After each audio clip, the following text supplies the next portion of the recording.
Hey, sweetness. Speaking of sweetness, which way is catering? Because I could really go for a jelly donut. With Justine and Bruce. Served up by Variety Attractions, celebrating 60 years of entertainment excellence.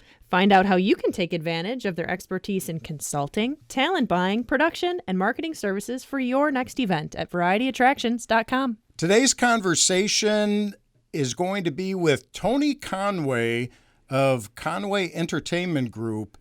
This was a great conversation because I never thought I could have so many great stories with helicopters in it.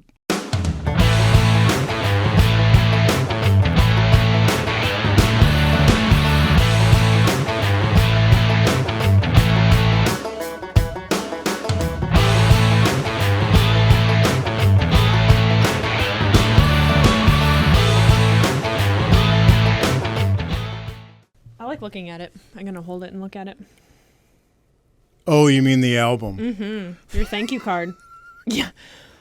That could have been open to a lot of interpretation, I just realized. Yes, that's why I said that, because I like holding it and I like to look at it. But we're actually talking about the Alabama album. So in today's conversation with Tony Conway, who manages Alabama, we were on the topic of thank you cards. Ding! Oh, that's the idea. And you remembered that in your 72 boxes of albums you have in your storage, you have. Yeah, I have a framed Alabama album. In there was a thank you card from the band Alabama when I brought them to an event I was working. And it was a card signed by each member, and it was just the thoughtfulness of sending a thank you card. I don't think of all the acts, not that I've been in the business that long, but of all the acts that I've booked, nobody has sent a thank you card like that. They're the only ones? They're the only ones. And it's really a nice touch. And I know that you and I send out thank you cards to people that are on our podcast. Mm-hmm, we do. It's important. Take the time and thank them, and handwritten instead of just an email, hey, thanks. And I'm sure everybody will frame ours too. Oh, yes. Mm-hmm. And in gold. Mm-hmm. And they're going to insure it. Right. And they won't lose it in their storage. Like mine. Right. Let's get right into the conversation with Tony. So, got your backstage pass ready? It's very sticky. All right, let's go. Welcome to another episode of Which Way Is Catering with Justine and Bruce. And on today's show, we are talking with, I would say, a legend in this industry. We're really looking forward to talking to him and sharing some stories. His name is Tony Conway. Tony's been, how long you been around, Tony? Well, I've been in the music business for 43 years. So I won't tell you how long I've been around, but well, I'm actually in the professional music industry for 43 years. The first time I met you, Tony, is I was working for a fair in Wisconsin. I brought in Alabama, which we were very excited about. And that was the first time I actually had the chance to meet you. And it was a great show. I think we were sold out at the time and everybody was in good spirits. And I'll never forget it. But being from Wisconsin, we went to the meet and greet after the show. And when Randy walked out with his Packer shirt, I was like, okay, I'm back in love with Alabama again. Yeah.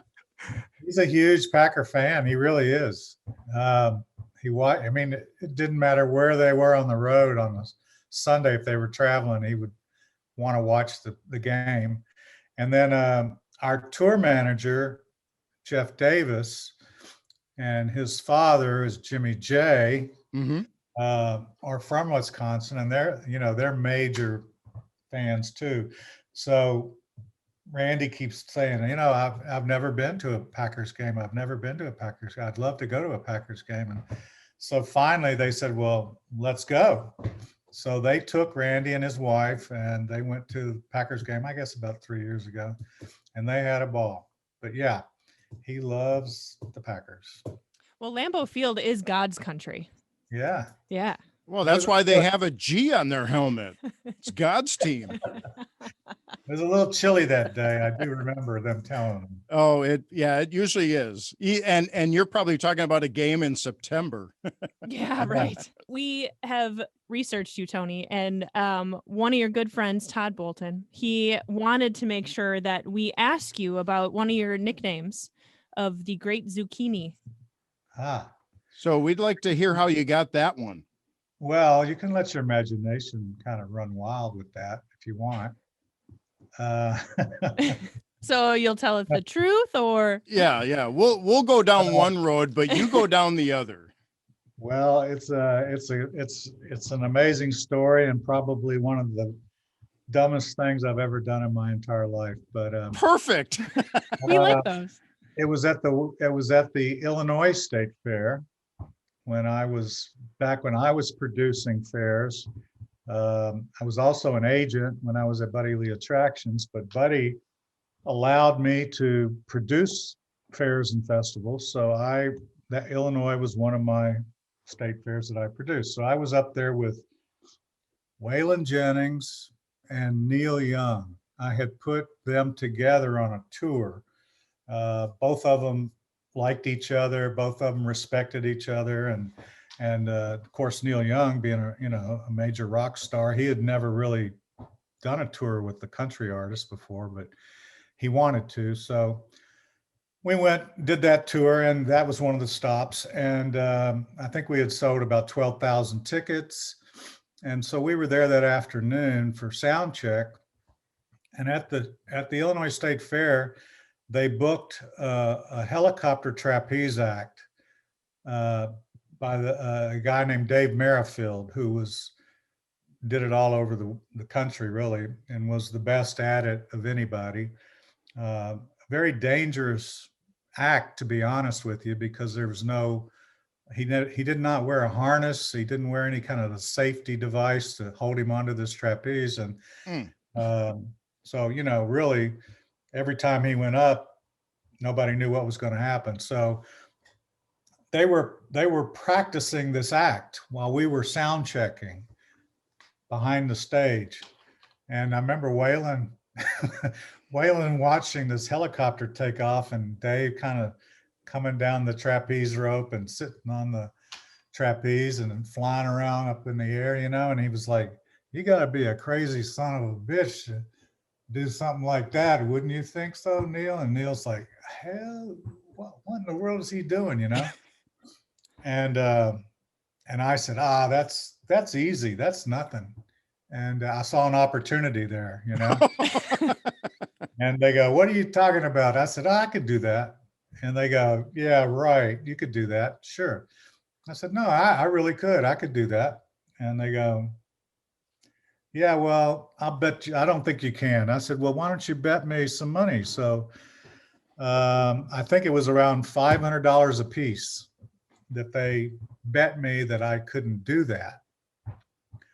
And so they went on with the sound check. And so, of course, I got off the stage. I walked over to him. I knew Dave Merrifield and had actually booked him on some stuff. So I said, "Dave, you need to do me a favor. Now, listen to my story before you say no, but I need to do the trapeze. I need to get on the trapeze and go up in the air to win a bet." So before you continue, Tony, so you are going to go up in this helicopter on a trapeze, risk your life for $1,000. Well, I had And his pride. I had a plan that and that's kind of what he said. There's no way in the world I would let you do that. I said, "Well, I have an idea. If we could only tell the helicopter pilot to go up about 10 feet Oh, okay. and hover, I win the bet." Oh, right. Okay. Okay. So, and if I fall, I won't get killed, And he goes, "Well, no." I mean, he did not want to do it. He really, really didn't want to do it. I pushed and pushed and pushed. And so finally he said, "Well, if you'll agree to practice on a trapeze, we've got one set up over here on the ground. If you agree to practice on that, and I see I decide you can do it, then we'll talk about it. So this was an all afternoon thing. So I went and practiced on the trapeze. And one of the things they do, which I didn't realize trapeze artists do, is they spray a adhesive on your hands. It's kind of like glue or sticky or whatever, but whatever you're holding on to, it gives you much more grip, you know? And so they showed me how to do that and how to hold onto the rope when you're standing up or you're sitting down on the trapeze and all that. So finally he goes, well, I guess you could do it. If we don't go up at 10 feet, I guess you could do it. I said, great. I said, I got one more thing I need you to do for me. And they said, what? And I said, I need to wear your costume. And he had this jumpsuit that was like a bright electric blue, jumpsuit with sequins and bell-bottom pants and balloon sleeves. And it looked like something Elvis would wear. It looked like an Elvis outfit, really. Yeah. And he goes, well, okay, you can wear it.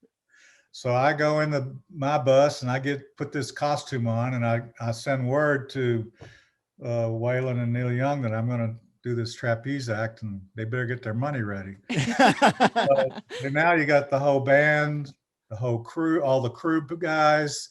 Oh yeah. Everybody's pressure's out on.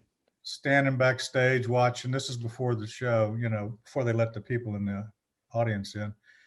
So I'm not going to come down from the helicopter while it's in the air. I'm going to stand in front of the helicopter, and the helicopter is going to go up, and then I'm going to actually stand on the trapeze and go up 10 feet. That was the plan.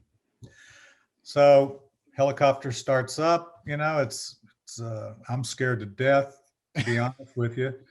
And they're videotaping it. Some of the crew, Willie Nelson's guys, had a TV show called Bad TV. And they would videotape all kinds of stuff on the road and show it at night on the way to the next city, So this is going to be good TV. Yeah. Is that video still around? I don't know. Well, there is a copy, but we can't find it. But we're looking for it. All right. So the helicopter takes off. I get on the trapeze, and the helicopter does literally take off and goes up about 100 feet up in the air and flies around the grandstand. I can see the state capitol. I can see the Midway. I can see the whole town of Springfield, Illinois. And I'm going, oh shit, I am going to die, Yeah. I had no safety harness on, and I can see the little ant people down on the ground. I can see them doing this, Well, what had happened is they forgot to tell the helicopter pilot to go up 10 feet. Go figure. Whoops. They didn't tell him. So he just thought, I'm going to do the regular routine, Yeah. He didn't know who I was. Anyway. Oh my goodness. And it's a glass bubble helicopter, and I'm looking up at him, holding on to the ropes, and he's just looking down at me, smiling, And I'm going, with one finger, I'm going down, because I won't let go of the rope. Down, go down, down, down. And he was like, yeah, right. Yeah. So finally, he must have realized something wasn't right, and he starts to go down. Then he gets down about 100 feet. We were up almost 500 feet, by the way. He gets down to about 100 feet, and he stops, and he just kind of hovers there. And so I'm just sitting there on the trapeze, holding onto the rope. And one of the things they taught me that afternoon was, to hang from your knees. This is how you hang from your knees. You let go of the rope, and you just fall back, and you hang from your knees. And I said, I'm going to try that. I think I can do it without falling, I'm going to try to do it slowly. So I kind of slid back and let go of the rope, and I dropped and hung from my knees upside down. and spread my arms out, you know, and I'm completely upside down on the trapeze. Oh my Now gosh. I'm saying, okay, I did it. I didn't fall. I'm good. How do I get back up? They didn't show me how to get back up. Go. So I'm trying to figure, I mean, it's going to take some serious stomach muscles to, you know, how do you do that? There's no, you're just swinging in the air there. So Yeah. I don't know how it happened, but I just said, I'm going to go up, and I just gave every bit of energy I had, and I got a hold of the rope, sat up, he came down, I jumped off, he went over and landed over there, and I won. I won the bet. There you My go. That's what's gosh. important. But I do want to say, I mean, it's a great story, but it was stupid and dumb, and it was the worst thing I could have ever done without really thinking about it, because my wife was pregnant with one of our children. Um, you know, my buddy Lee found out about it right after it happened. Somebody called him, and he was livid.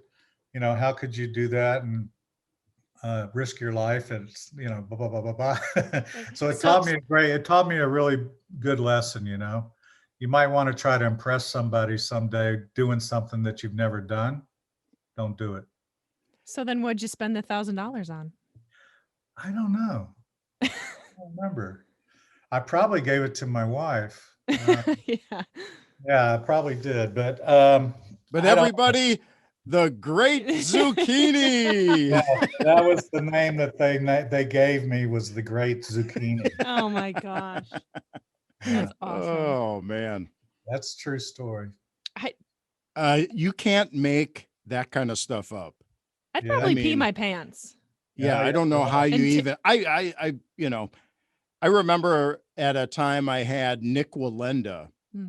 do his longest walk ever, and he didn't have a harness. You know what? I work with him now, Do you? He And does? and he doesn't use any kind of safety. Well, he does. It depends on the conditions. He did when he did the last big ABC special. He walked over a live volcano. yes. He wasn't going to use any harness or safety harnesses, but there's a gas. They realized that when they got there, there's a gas that comes up from the fire in the volcano that can be deadly. I mean, if you breathe it.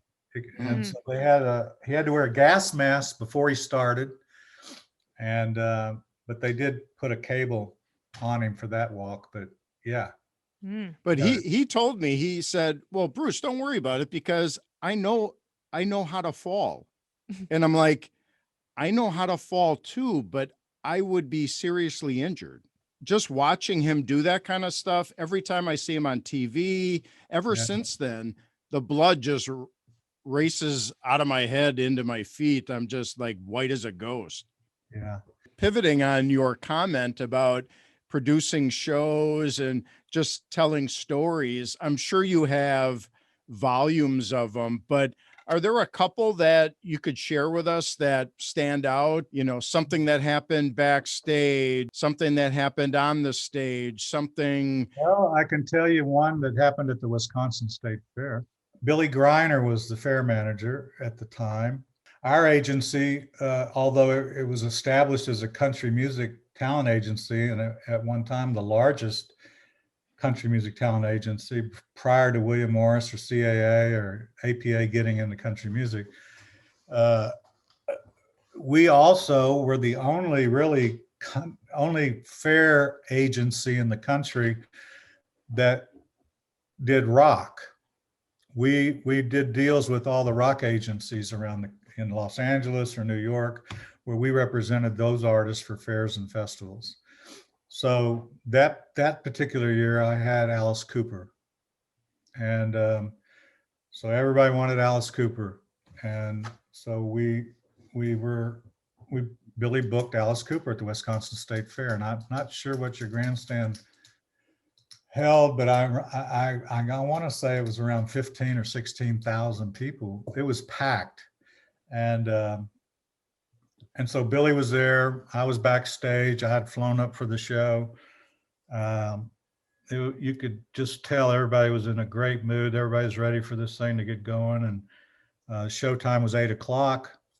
And about 10 minutes before 8, Billy comes over to me and he goes, "Hey, it's important, Tony, that we start on time tonight because we've got a bigger crowd than normal. So I want to start on time and end on time and get them back out on the fairgrounds, I said, "Yes, sir. That shouldn't be a problem." So now it's 8 o'clock and there's the band, Alice Cooper's band and Alice Cooper are not off of the bus. Uh-oh. And so Billy comes up to me and he goes, "You need to get your boys on stage, And so I said, "All right, well, I knew Alice Cooper. I knew his manager. That's mostly who I dealt with. But I just said, well, yeah, you're right. So I go over to the bus, knock on the door. Guy opens the door. I say, "Hey, I'm Tony Conway. I'm the agent for this date. I need to speak to Alice or the tour manager or something." He said, "Well, come on in." He said, "They're in the back. Our Alice is in the back stateroom." I said, "All right." So I go back there. The door's shut. Knock on the door. He opens it, and he says, "Yeah, can I help you?" I said, "Hey, I'm Tony Conway." He said, "Oh yeah, I remember." I said, "It's time to go on stage. It's 8 o'clock and the show's supposed to start right now." He goes, "Oh, I have to put my makeup on. I haven't put my makeup on yet." And Alice Cooper had a lot of makeup. He made his face look like a skull, Yeah. Mhm. Mm-hmm. And so I was like, "Okay, well, hurry up, please hurry up." So I go off the bus and Billy's standing outside the door and he said, "Are they coming?" And I said, "Well, they'll be here in just a minute. He was having a little problem with his makeup, Mm-hmm. Yeah. Big but he's problem. coming." And he said, "Well, I hope so." And so now it's about 8 or 9 minutes late after 8 o'clock. Uh-oh. And Billy's very upset. And I think he'd had a couple of beers. And he said, "I'm going to tell you, Tony, if he's not on that stage in 5 minutes, you're not getting paid. He's not getting paid. You're not getting paid." Mm. And I said, "Oh, well, okay." That's a Go problem. tell him. So I go back on the bus and I said, "Guys, if we don't go on now, they're not going to pay." And they said, "Okay, let's go." And here comes like 7 guys off of that bus, like a herd of cattle coming out of a gate. And everybody comes off. They run up on stage, but I realized that Alice is not with them. Mm. And so the road manager comes back and he goes, "Okay, he said, "Do you have any security here? We can get him up to the stage." And I was like, "Yeah, there's some state troopers." He said, "Oh, he's petrified of state police." I said, "Well, that's the only security I've got back here." "Okay, well, we got the 5 state troopers." And he made them make a circle with their arms and put Alice in the middle so nobody could see him. They walked him to the stage, Yeah. Mm-hmm. and as he went up the steps, there was like 30 seconds left on that deadline that Billy gave me, And I looked at him and I said, "Are we okay?" And he goes, "Once I hear the music, you'll be okay." And right then they kicked into it. Oh, But good. Phew. that was a great story. And then the next night we were in Louisville, Kentucky at the Kentucky State Fair. They wanted to create, Buddy always wanted to create some kind of buzz about a show and maybe sell some more tickets the day of. So he came up with this idea. He goes, "You need to get a hold of the newspaper in Louisville and tell them that you are with the Alice Cooper show, and there we have a little problem, and that you were wondering if a reporter could help you spread the word, because Alice Cooper had flown in on a commercial flight from Milwaukee to Louisville, and they lost his snake." He had a big snake that he put around Yeah.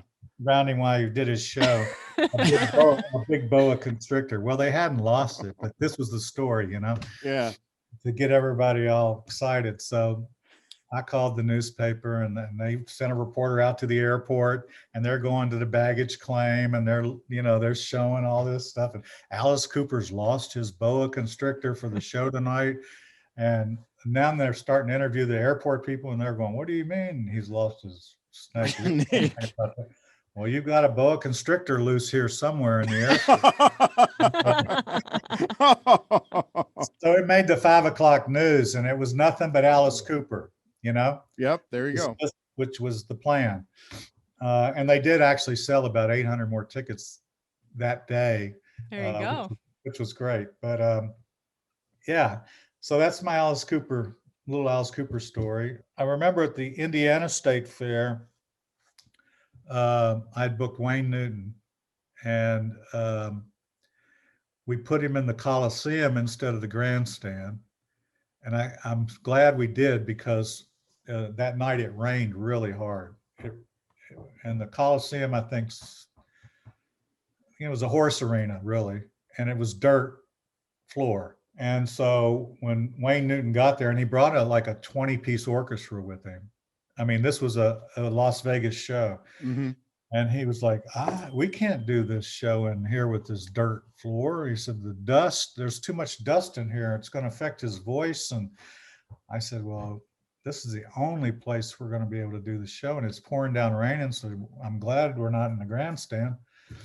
Well, we can't do it, Tony. I said, well, let me give me a minute. Let me see what I can do, So I go back to Bruce. I can't remember his last name at the moment, but he was the manager of the State Fair. And I said, I got a big problem. Wayne Newton says he's not going to do the show because it's in the Coliseum. It's dirt, and there's a lot of dust, and it gets in his voice. And he goes, oh, that's no problem. He said, we have to wetten the dirt all the time for the horse shows. He said, so what we'll do is, before we start putting the chairs down, we'll run the tractor in there and spray it down, and you won't have any dust. It'll be fine. So I run back to Wayne Newton's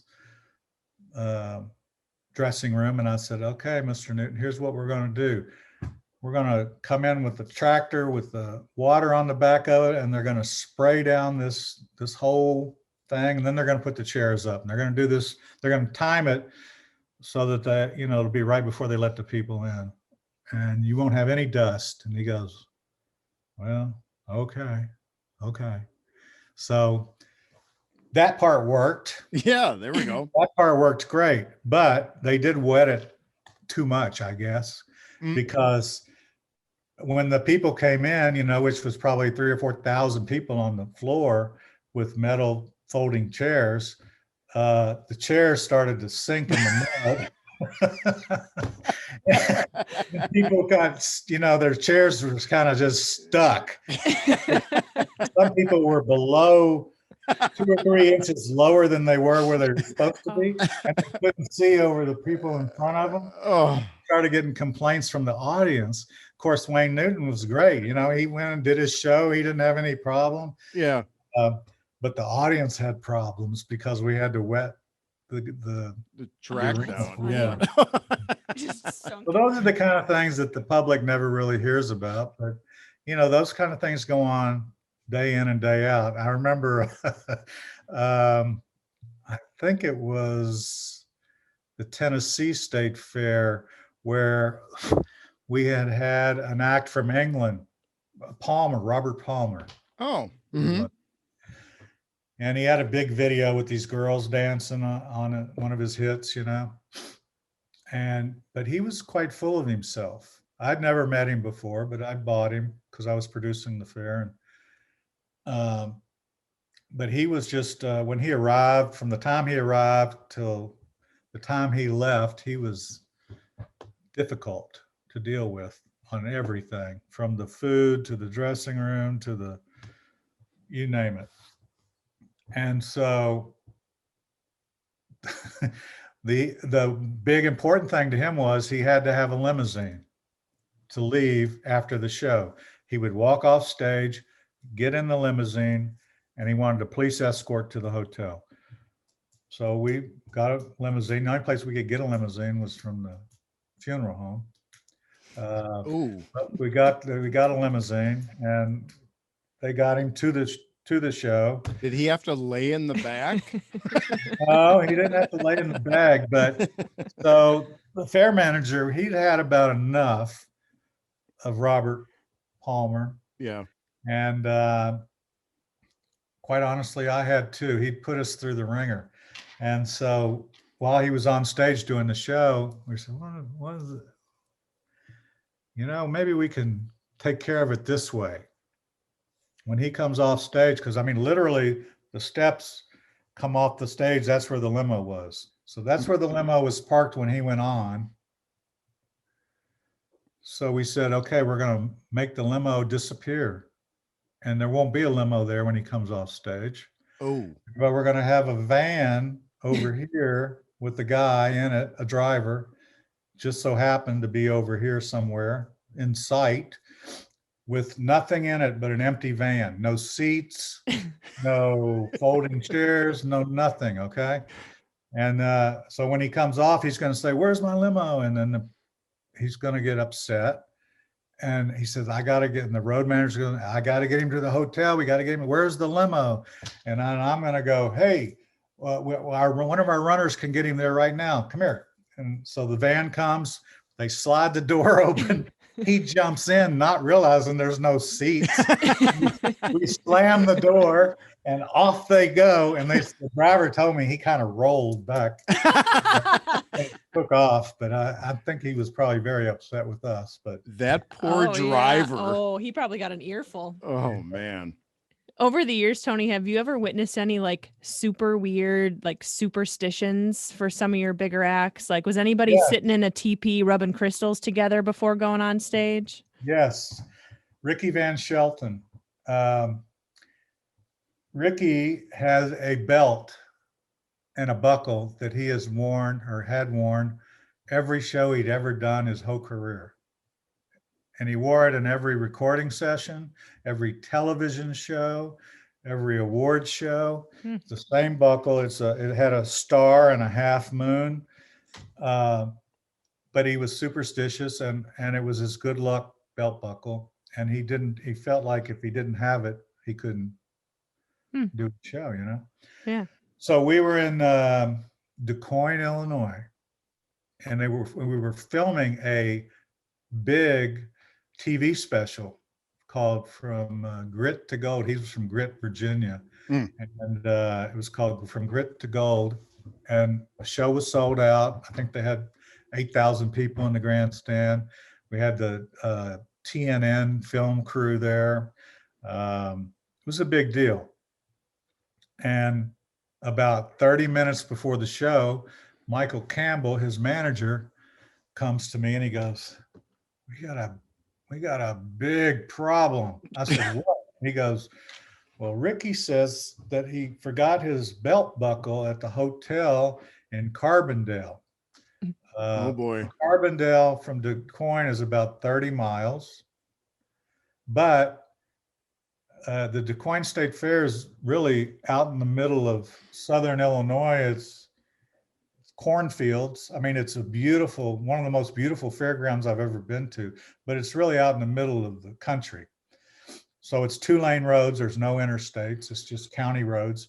And the traffic coming from everywhere from St. Louis, Carbondale, any place that goes to DuQuoin was bumper to bumper, because you're talking a half hour before the show and people are still, rolling into the fairgrounds. And so there was no way to get a vehicle and get to Carbondale and get back in time. And so I said, well, just tell him, and he was my artist. I was his agent. I said, well, just tell him that, he can do this one show without his buckle. Oh boy. You go tell him. So I went down and told him, I said, Ricky, we can't get the buckle because we can't get a car there and back because of the traffic. And you just got to go do this. He said, Tony, I'm not doing the show unless I got my buckle. When these things happen, you don't know what to do. You just use your imagination and just try to think, what can I do? What can I do? And so the manager of the DuQuoin Fair was a guy, Mike Du Bois.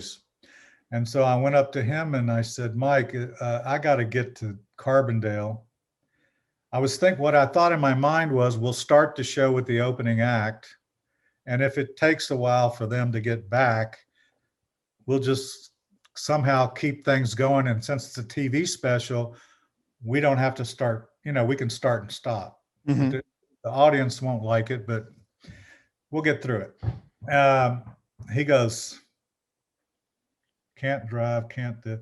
He says, follow me. Where's his manager? I said, Michael, come here. And so he said, follow me, you two. So we follow him. He goes out of the grandstand over to the side over here where there's a helicopter, a guy giving helicopter rides. Hey, the Great Zucchini. Yeah, but this was before the Great Zucchini. And he goes up to the guy and he's whispering, the helicopter's spinning. There's people in line to take rides, they bought tickets. And he says, and then I see him say, come on, come on. So we run over there. It doesn't have any doors on this helicopter, and it's really a 2-person helicopter, but the 3 of us get in. Mm. And we say, well, he says, oh, you're going to the Holiday Inn in Carbondale, Illinois? That's where you want to go? And we said, yeah. He says, okay, well, put your seatbelts on. Here we go. Wow. He takes off and he starts flying low. I mean, he said, I'm going to fly low because I didn't file a flight plan. Mm. And I'm going to get in trouble if I'm caught. And he said, the only thing I'm going to ask you two to do is look for any other planes. If you see any other planes coming towards us, let me know when the first time you see them, Oh boy. because there was an airport, I guess, in Carbondale. So we can finally see the lights of the city, and then he doesn't know where he's going. I don't know where we're going, but Michael, the manager, does because he had been there. He said, look for the Holiday Inn sign. Okay. Oh We're looking, and there it is. And there was like a little, I don't know, couple 100-foot square grass field beside the Holiday Inn parking lot. And he said, okay, I'm going to land there. And he said, here, he gave each one of us a flashlight. And he goes, now, when I start to go down, I want you to look on your side over here and your side over here. And I want you to see if you see any telephone lines or wires. Oh man. Just keep going up and down. And if you see them, tell me. I mean, this was crazy. Yeah. But we landed. And the funniest thing about this story, Michael Campbell's a funny guy. He should have been a comedian. But we land and he jumps out of this helicopter. And of course, everybody comes out of the hotel on the balconies and on the ground. They're all coming out of their rooms. And Michael says, he starts yelling to the people, get down, everybody get down. And everybody just drops to the ground. And he takes off running to the room, opens the door, gets the belt buckle, There we go. back to the helicopter, off we go. And as we circle the grandstand, it's about 2 minutes after 8. And we land, run that belt to him. He puts it on and show starts. My Boom. goodness. Oh, That's man. nuts. Black Hawk Down. All for a belt buckle. Yeah. For a belt buckle. That's true. That's a heavy superstition right there. Yeah. That to Right? the nth degree. Yeah. Yeah. These stories are great. So we're going to just kind of keep you going with this. I mean, at some point, those like Garth groupies were probably pretty intense, right? But Garth is one that took his time with everybody.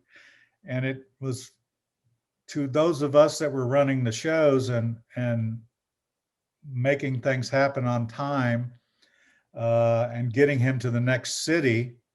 it became a big problem. You know, the bigger he got, the more people were wanting to come backstage. And so we had to control it, you know. So back then, he didn't really have a problem if there was 50 people backstage after the show to meet. But all of a sudden it turned into 100. Yeah. And then 150. Yeah. And it just got to be too many people. But I remember, and I'm trying to think which event it was, which fair I was at with him. I can't remember. Maybe it was Michigan. Anyway, there were so many people back there, and I could see the line was going to go at least another hour. And if he didn't leave in the next 5 minutes, he wouldn't make it to the next city in time, because, you know, they all traveled on the same bus. The band and Garth, he didn't have a separate bus, or he wasn't flying on a private plane or anything like that. So they all traveled together. And I mean, this was like 2 a.m. We were still meeting people and taking pictures, and it was just, so I went up to him and I politely said, Garth, we've got to stop, you know, we've got to stop this. And we otherwise you're not going to make it to the next city that you're going to go to. And he goes, well, these people are here. Don't let any more people get here, but I've got to meet these people. That's the kind of person he was, you know. Nice. And I said, well, but you're not gonna make it. He said, I'll stay here, send the band on. They can go now. He said, I'll figure a way to get to the next city. You know, you and I'll figure a way to get to the next. Yeah. Yeah, that's very gracious. Yeah. And so that's what happened. And we sent the band and the crew and the equipment and everything, left right then. And he stayed for another hour, maybe another hour and a half, and met every single person. And he would take time to talk to them, and he'd want to know what their name was, and if they were married or they weren't, or they had children, or, you know, stuff that most artists don't do. When I got involved with Alabama, the one subject that they brought up was, you know, Tony, we've got to do something about these meet and greets after the show or before the show, because 2 things. If it's before the show, Alabama's very ritual. They have a ritual, and they, you know, like the lead singer, Randy Owen, he doesn't talk to anybody for 2 hours before he goes on stage. And it's something to do with his voice. You know, he protects his voice. He won't talk. So if I want to talk to him, I write down on a legal pad, and I show it to him, and then he writes the answer, you know. But that's the way he is. And which is a good thing, because it helps his voice. So he said, you know, I can't be in a meet and greet before the show anymore. And after the show, he said, you know, you got to limit it, because what's happening is we're standing after we do a 90 to 120 minute show on stage at our age. Then we have to come off, and we got 20 minutes to cool down. And then we're standing again and talking for another 2 hours or an hour or 2 hours with the people. We're actually standing longer doing a meet and greet than we were on stage.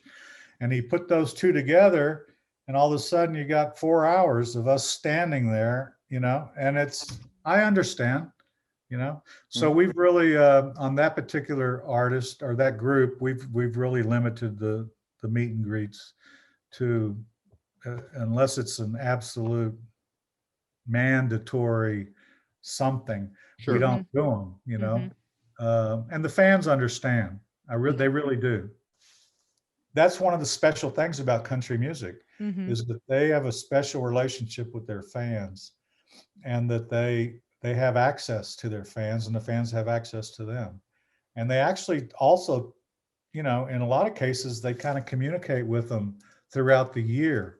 Before there was internet, a lot of acts had huge mailing lists, and once a month they would send out letters from the artist to their fans saying, here's what's going on, here's what I'm doing, here's what I'm recording, here's where we're getting ready to go on tour. It was really keeping everybody in the loop and making them feel like they were part of the family.